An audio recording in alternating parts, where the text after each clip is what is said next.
इस कहानी की शुरुआत में हमें रेगिस्तान के बीच में बसे एक पेड़ को दिखाया जाता है जहाँ सभी बंदर खुशी से रहा करते थे। आज सभी बंदर अपने राजा के घर के बाहर इकट्ठा होते हैं और खुशी से नाचने लगते हैं क्योंकि आज राजा का बेटा जन्म लेने वाला था, वो अगला राजा बनेगा। तभी वहाँ किंग शिमोन भी आ जाता है। सभी उनसे काफी डरा करते थे क्योंकि वो बहुत पावरफुल थे। घर से किंग का मंत्री व्लादिमीर बाहर निकल कर आता है तो किंग की असिस्टेंट मंकी विच उससे बच्चे के बारे में पूछती है, लेकिन वो कुछ नहीं बताता। तो किंग उसे अपने पास बुलाता है। व्लादिमीर उन्हें बताता है कि एक समस्या आ गई है और उन्हें अपने साथ अंदर लेकर जाता है, जहाँ किंग देखता है कि उसका बेटा उसकी माँ की उंगलियां खा रहा था। किंग उसे उठा लेता है और खुश होता है क्योंकि उसका बेटा काफी स्वस्थ और हष्ट-पुष्ट था। वो उसे कहता है कि तुम आने वाले समय में यहाँ के नए राजा बनोगे और उसे वानिया प्रथम नाम देता है। तो गुस्से में वो बच्चा अपने डेड को मुक्का मारता है, जिससे किंग और व्लादिमीर खुश होते हैं। व्लादिमीर किंग से कहता है कि ये बिल्कुल आपकी तरह है, इसमें आपके जैसे ही शक्ति है, जिससे राजा खुश होता है। व्लादिमीर उसे फिर एक और बच्चा दिखाता है जो काफी कमजोर नजर आ रहा था। किंग उसे पूछते हैं कि बच्चा किसका है, तो व्लादिमीर उन्हें बताता है कि आपके दो बच्चे जन्मे हैं, जिसमें से पहला है, इसीलिए ये होने वाला राजा बनेगा।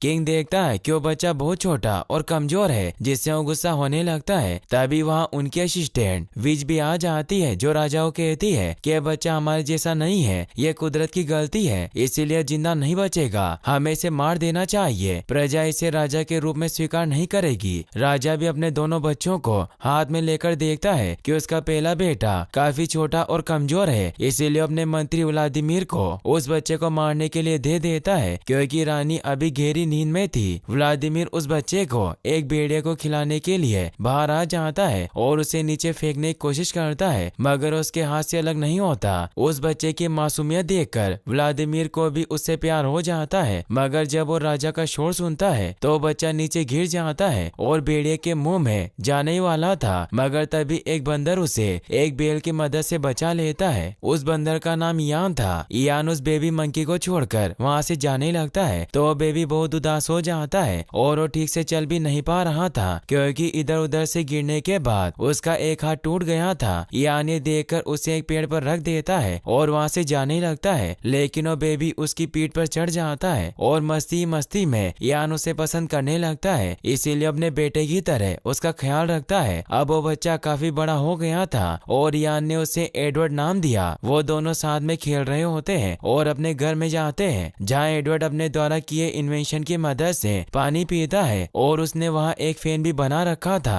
क्योंकि उसका दिमाग काफी तेज था। एडवर्ड देखता है कि उसने जिस जगह पर खाने के अंजीर छिपाए थे वो वहाँ नहीं है। यान उसे कहता है कि वो तुम नहीं खाए होंगे। तभी वो देखता है कि उसके अंजीर एक चूहा लेकर भाग रहा था, इसीलिए एडवर्ड उसे पकड़ने की कोशिश करता है, लेकिन वो बार बार नीचे गिर जाता है। यान को एक आइडिया आता है और वो उस चूहे को पकड़ने के लिए एक ट्रैप बनाता है ताकि वो उसके अंजीर ना खा पाए, और वो यान से कहकर एक बॉस को छीलकर फूंक मारकर एक चिपचिपा पदार्थ बनाता है, जिससे यान दूर गिर जाता है। एडवर्ड थोड़ा चिंतित होता है, उसे लगा कि यान मर गया, लेकिन यान को होश आ जाता है क्योंकि वो बिल्कुल ठीक था। एडवर्ड देखता है कि उस लकड़ी से जो पदार्थ बना था उससे किसी भी चीज को चिपकाया जा सकता है। तभी उन दोनों को नगाड़ों की आवाज सुनाई देती है। एडवर्ड काफी खुश होता है क्योंकि ये बंदरों के कोकोबॉल गेम का विपुल होता है जो गेम शुरू होने पर बजाया जाता था। एडवर्ड यान से कहता है कि हमें भी वहाँ इसे देखने जाना चाहिए, मगर यान मना कर देता है क्योंकि उसे सालों पहले ही झुंड से निकाल दिया था। सभी उसे पागल समझते थे। यान उसे कहता है कि अगर हम वहाँ गए तो हमें बहुत मारेंगे। तो एडवर्ड उसे कहता है कि अगर वो तुम्हारे साथ बुरा बर्ताव करें तो तुम भी उन्हें अपना गुस्से वाला रूप दिखाना, मगर यान फिर भी नहीं मानता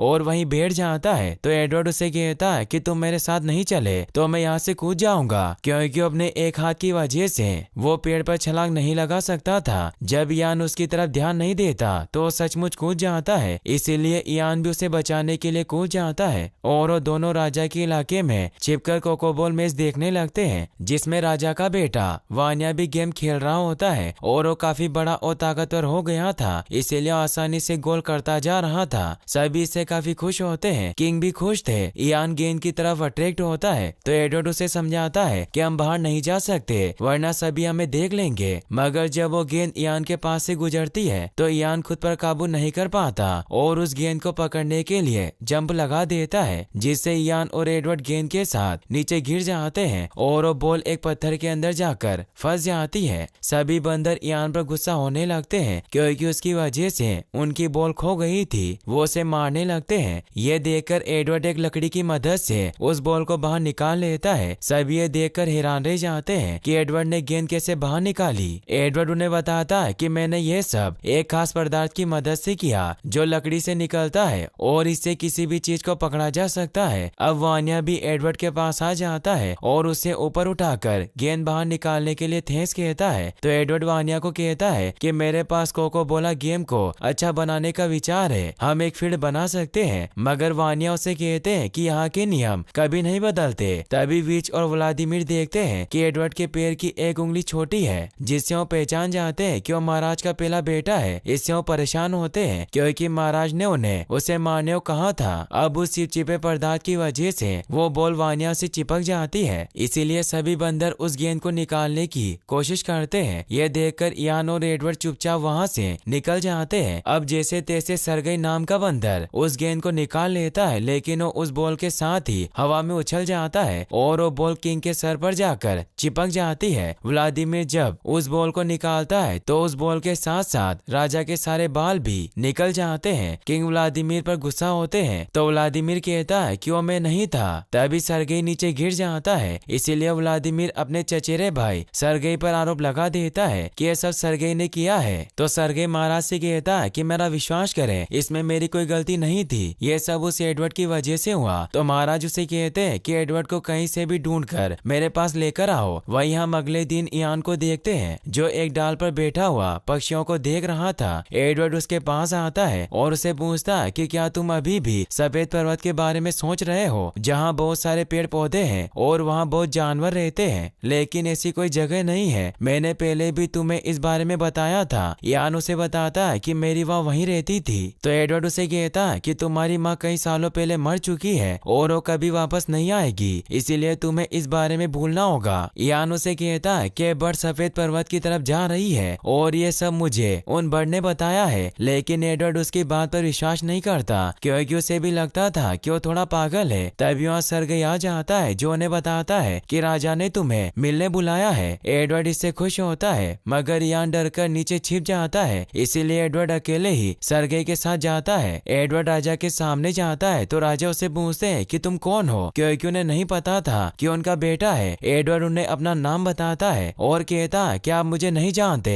क्योंकि मैं उत्तर की तरफ रहता हूँ जहाँ मेरे और यान के अलावा कोई नहीं रहता। यान भी वहाँ पर आ गया था क्योंकि उसे एडवर्ड की फिक्र थी। एडवर्ड महाराज से कहता है कि मुझे आपसे मिलकर बहुत खुशी हुई। राजा उसे कहते हैं कि मैंने सुना तुम मैजिक करते हो। एडवर्ड उन्हें कहता है कि जादू कुछ नहीं होता। विच इससे गुस्सा होती है क्योंकि वो जादू जानती थी। राजा उसे चुप करवा देते हैं और एडवर्ड से उस ग्लू के बारे में पूछता है। तो एडवर्ड उन्हें बताता है कि मेरा एक आविष्कार है जो हर कोई कर सकता है और यान से लोटस का एक पत्ता मंगवाता है और पेड़ के पत्तों से राजा के लिए एक ताज बना देता है। राजा इससे खुश होते हैं। सभी को ताज काफी पसंद आता है। वानिया विच की तरफ इशारा करता है क्योंकि उसे पता था एडवर्ड उसका भाई है और उसे मारना चाहता था, इसीलिए विच उसका एक काम करने के लिए निकल जाती है। अब एडवर्ड यान के लाए हुए लोटस के पत्ते पर थोड़ा पानी डालता है जिससे वो एक मिरर की तरह काम करता है। वो महाराज को उसके पास ले जाता है और उसमें उन्हें उनकी शक्ल दिखाता है जिसमें वो खुद को देखकर ही डर जाते हैं। तो एडवर्ड उन्हें कहता है कि डरिए मत, महाराज ये आपका प्रतिबिंब है जो आपको पानी में दिखाई दे रहा है। राजा इससे खुश होते हैं। अब एडवर्ड बैलों की मदद से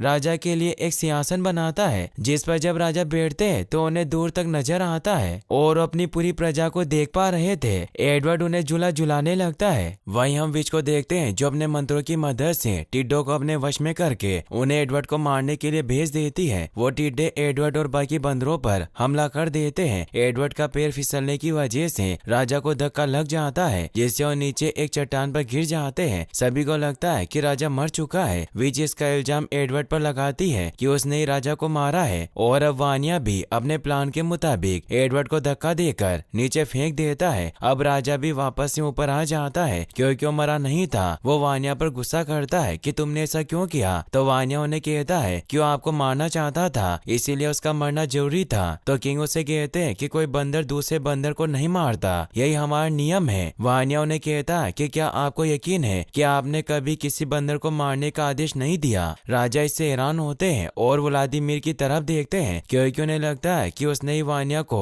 सब कुछ बताया होगा। वानिया वहाँ से चला जाता है। डिएगो नाम का एक बेबी बंदर अपनी माँ से पूछता है कि क्या एडवर्ड कभी वापस नहीं आएगा, तो उसकी माँ उसे कहती है कि कोई भी जब इस जहर से नीचे गिरता है तो वापस नहीं आता। किंग भी दुखी होते हैं। वहीं हम एडवर्ड को देखते हैं जो बंदरों के कुल वृक्ष से नीचे गिरने की वजह से काफी इंजर्ड हो चुका था, इसीलिए वो ठीक से खड़ा भी नहीं हो पा रहा था। यान उसके पास आता है लेकिन वो पेड़ से नीचे नहीं उतरता क्योंकि सभी बंदरों को लगता है कि इस पेड़ में उनके कुल देवता रहते हैं जो पेड़ छोड़ने पर उन्हें सजा देंगे। एडवर्ड ये देखकर कि यान उसकी मदद करने नहीं आ रहा तो आगे की तरफ बढ़ने लगता है जहाँ उसे दो शत्रुमुख जैसे बर्ड दिखाई देते हैं। एडवर्ड को काफी भूख लगी थी इसीलिए उनसे कुछ फ्रूट्स मांगता है लेकिन वो बर्ड डरने लगती है, जिससे जब एडवर्ड आगे बढ़ता है तो अपने दो पैरों पर खड़ा हो जाता है। वो दो पैरों पर चल भी पा रहा था, इससे वो बहुत खुश होता है कि उसने चलने का नया तरीका इजाद किया। उसे वहाँ बहुत जानवर भी नजर आते हैं जिन्हें देखकर वो खुश हुआ,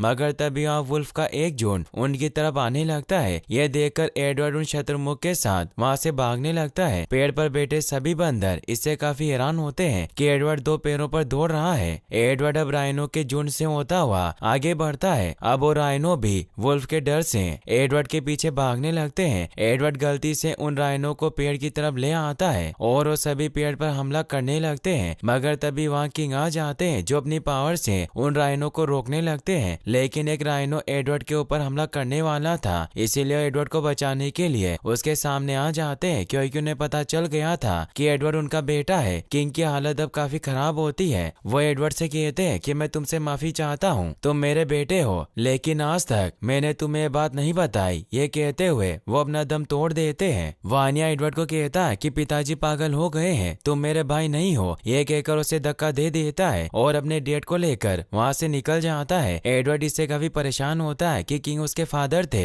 वहीं अब वानिया अगला राजा बन जाता है क्योंकि किंग मर चुके थे। व्लादिमीर वानिया की तारीफ कर रहा होता है कि तुम बहुत अच्छे राजा हो, महान हो, जबकि तुम्हारे डेट बहुत छोटे थे। वानिया व्लादिमीर से कहता है कि तुम्हें मेरे भाई को मारने का एक काम सौंपा गया था, वो भी तुम ठीक से नहीं कर पाए और उसे मंत्री पद से हटा देता है। इससे व्लादिमीर का चचेरा भाई सर्गेई बहुत खुश होता है क्योंकि वो मंत्री बन चुका था। वहीं एडवर्ड जब इयान के साथ नीचे जमीन पर आता है तब अचानक से मौसम खराब हो जाता है और एक विशालकाय टोर्नेडो बनता है जो सभी चीजों को अपने अंदर खींच रहा था। इसीलिए सभी बंदर पेड़ में छिप जाते हैं लेकिन व्लादिमीर को कोई अपने घर में नहीं लेता, इसीलिए वो विच के पास जाता है लेकिन वो उसका हाथ छोड़ देती है, जिससे व्लादिमीर टोर्नेडो में चला जाता है। नीचे एडवर्ड भी टोर्नेडो से बचकर भाग रहा था लेकिन वो भी उसके अंदर चला जाता है। वो देखता है कि बहुत सारे जानवर उसके अंदर है। तभी उसे एक और बंदर की फैमिली दिखाई देती है जिसमें लूसी नाम की फीमेल मंकी अपने परिवार से अलग हो जाती है। एडवर्ड को उसे देखते ही उससे प्यार हो जाता है, इसीलिए उसकी तरफ बढ़ता है, मगर वो तूफान की वजह से नीचे आ जाता है। एडवर्ड उसे बचाने के लिए पेड़ से एक बेल बांधता है और किसी तरह लूसी का हाथ पकड़ लेता है, मगर वो एक चट्टान से लटक जाते हैं। एडवर्ड किसी तरह लूसी को पकड़कर ऊपर लाने की कोशिश करता है, मगर रस्सी टूट जाती है और वो नीचे गिरने लगते हैं। लेकिन तभी इयान आकर उन्हें बचा लेता है। एडवर्ड इससे खुश होकर उसकी तरफ थम्स अप करता है, जिससे इयान भी जब ऐसा करता है तो बहुत दूर चला जाता है। एडवर्ड लूसी को ऊपर ले आता है। अब मौसम भी पहले की तरह नॉर्मल हो जाता है। लूसी को जब होश आता है तो काफी अग्रेसिव हो जाती है और एडवर्ड पर हमला करने लगती है। एडवर्ड उसे बताता है कि मैंने तुम्हारी जान बचाई। लूसी काफी दुखी होती है क्योंकि उसने अपनी फैमिली को खो दिया था। एडवर्ड उसे शांत करने की कोशिश करता है, मगर उसे बाइट करके वहाँ से भाग जाती है। इयान भी एडवर्ड के पास आ जाता है, मगर एडवर्ड लूसी को पसंद करने लगा था, इसीलिए उसके पीछे जाता है। वो लगातार कुछ दिनों तक एक दूसरे का पीछा करते रहते हैं। रास्ते में एडवर्ड को बहुत सारी प्रॉब्लम का सामना भी करना पड़ता है। वो अपने एक हाथ से ही पहाड़ चढ़ता है और फाइनली लूसी के पास पहुंच जाता है। वो अब उसे अपना नाम बताती है। एडवर्ड उस पर गुस्सा करता है कि एक हफ्ते से मैं तुम्हारा पीछा कर रहा हूँ, मैंने तुम्हारे लिए अपने दोस्त को छोड़ दिया।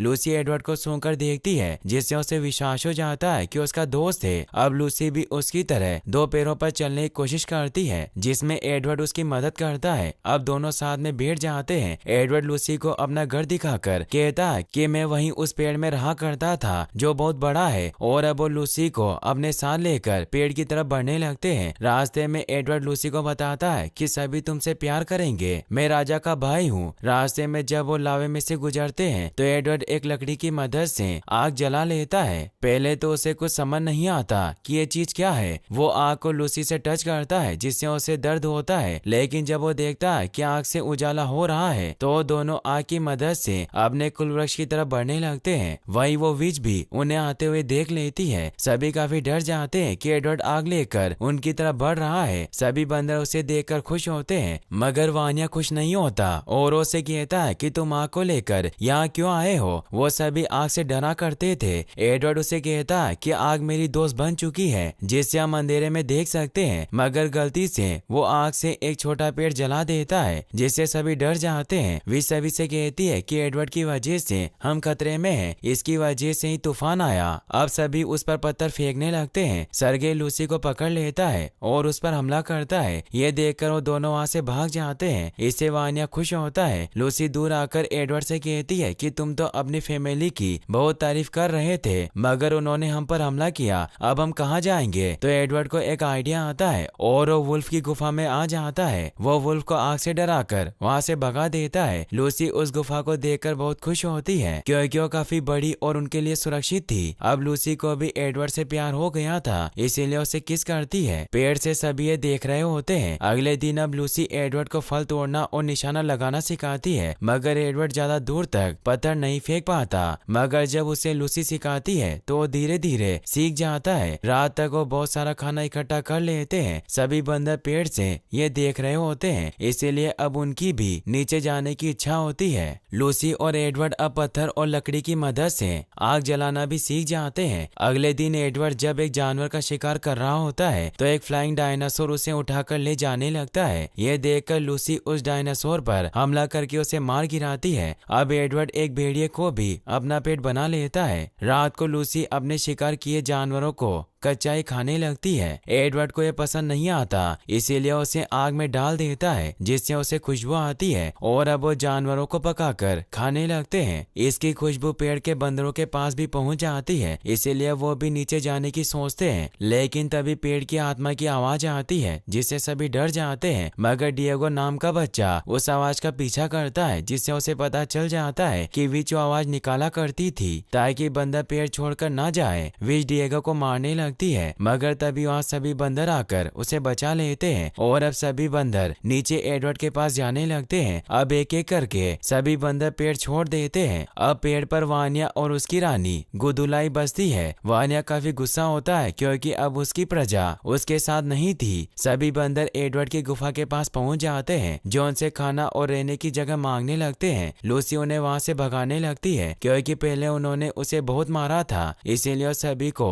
बाहर भगा देती है। लेकिन सभी बंदर एडवर्ड को कहते हैं कि हम तुम्हारा परिवार हैं, हम एक ही साथ पेड़ पर पैदा हुए थे। तो एडवर्ड भी उनकी बात मान लेता है और वो किसी तरह लूसी को भी मना लेता है। अब वो सभी खाना खाकर वहीं सो जाते हैं। एडवर्ड एक बंदर पर पैर रख देता है जिससे एक आवाज होती है और अब वो सभी इधर उधर की चीजों को हिट करके गाना बजाने लगते हैं और खूब एंजॉय करते हैं। वानिया भी पेड़ से ये सब देख रहा था। अब धीरे धीरे ऐसे ही वक्त गुजरता जाता है और सालों बीत जाते हैं। एडवर्ड के साथी अब काफी डेवलप हो गए थे और उन्होंने अपने रहने के लिए घर बना लिए थे। लूसी भी अब प्रेग्नेंट हो चुकी थी जिससे एडवर्ड बहुत खुश था। वो बाहर आता है और देखता है कि उसका पूरा परिवार बहुत खुश है। एडवर्ड डिएगो के पास आता है जो मेहमत की ड्राइंग बना रहा था जिससे वो खुश होता है क्योंकि उसने चीजों को ड्रॉ करने का नया तरीका इजाद किया था। तभी वो देखता है कि सरगे दो बंदरों के साथ बदतमीजी कर रहा है, इसीलिए वो उन्हें रोकने जाता है। वही हम विच को देखते हैं जो अब एडवर्ड से बदला लेने के लिए अपनी टिड्डों की फौज को जगा देती है और उसे एडवर्ड के गांव में भेज देती है। टिड्डे एडवर्ड के परिवार पर हमला कर देते हैं और लकड़ी से बने हुए घर और सभी चीजों को पूरी तरीके से राख कर देते हैं जिससे अब वहाँ कुछ नहीं बचता। सभी से काफी दुखी होते हैं। सरगे सभी से कहता है कि ये सब वानिया ने किया है और वो सभी को वानिया के खिलाफ भड़काता है। एडवर्ड उन्हें रोकने की कोशिश करता है लेकिन वो नहीं रुकते और सरगे सभी लोगों के साथ वानिया को मारने के लिए निकल जाता है। एडवर्ड अपने पेड़ के साथ पहले ही पेड़ के पास पहुंच जाता है और वानिया को आवाज लगाकर बताता है कि सरगे लोगों के साथ तुम्हें मारने आ रहा है, लेकिन वानिया नीचे नहीं आता। तभी वहाँ सरगे सभी बंदरों के साथ आ जाता है और वो सभी बहुत गुस्से में होते हैं। वानिया भी नीचे आ जाता है। सरगे उसे कहता है कि तुमने हमारे गांव में टिड्डे भेजे और सब कुछ बर्बाद कर दिया, इसीलिए हम तुम्हें नहीं छोड़ेंगे। और वो पेड़ की जड़ों को काटने लगते हैं ताकि वो उस पेड़ को काटकर वानिया से भी उनका घर छीन सके। ये देखकर वानिया उन पर हमला कर देता है। वानिया एक एक करके सभी को मारने लगता है। ये देखकर वो सभी साथ मिलकर उस पर हमला करने लगते हैं। एडवर्ड उन्हें रोकने की कोशिश करता है लेकिन वो दूर गिर जाता है। अब पेड़ में भी आग लग जाती है और सभी वानिया को पकड़ लेते हैं। सरगे उसे मारने लगता है मगर वानिया खुद को छुड़ाकर किसी तरह सरगे पर हमला कर देता है। एडवर्ड देखता है कि गुदुला पेड़ पर फंसी हुई है, इसीलिए वो किसी तरह उसे नीचे लाकर बचा लेता है और यहाँ से दूर भगा देता है। मगर तभी एक लकड़ी एडवर्ड के ऊपर गिर जाती है जिससे उसके नीचे दब जाता है। पेड़ पर आग काफी ज्यादा बढ़ चुकी थी, इसीलिए सभी वहाँ से भाग जाते हैं। एडवर्ड वानिया से मदद मांगता है। तभी पेड़ में ब्लास्ट होता है जिससे विज भी मारी जाती है, मगर वानिया एडवर्ड को बचाकर दूर ले आया था।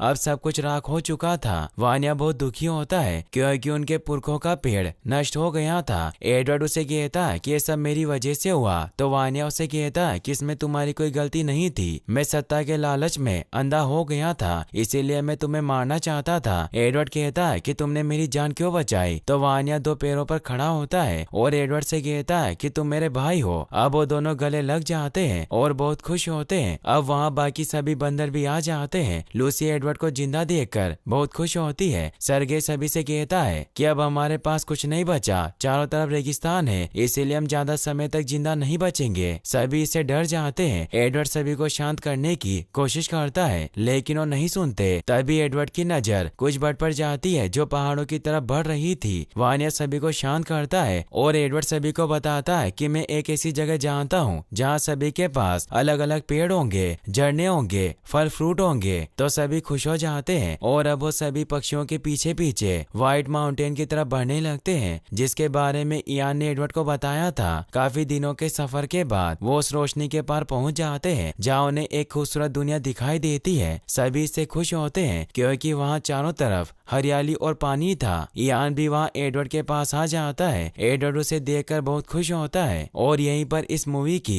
हैप्पी एंडिंग हो जाती है। गाइस, अगर आपको ये वीडियो अच्छी लगी हो तो इस वीडियो को लाइक करने के साथ साथ 10 के लाइक एम भी जल्दी पूरा कर दे। साथ ही चैनल को सब्सक्राइब करना ना भूलें। Thanks for watching.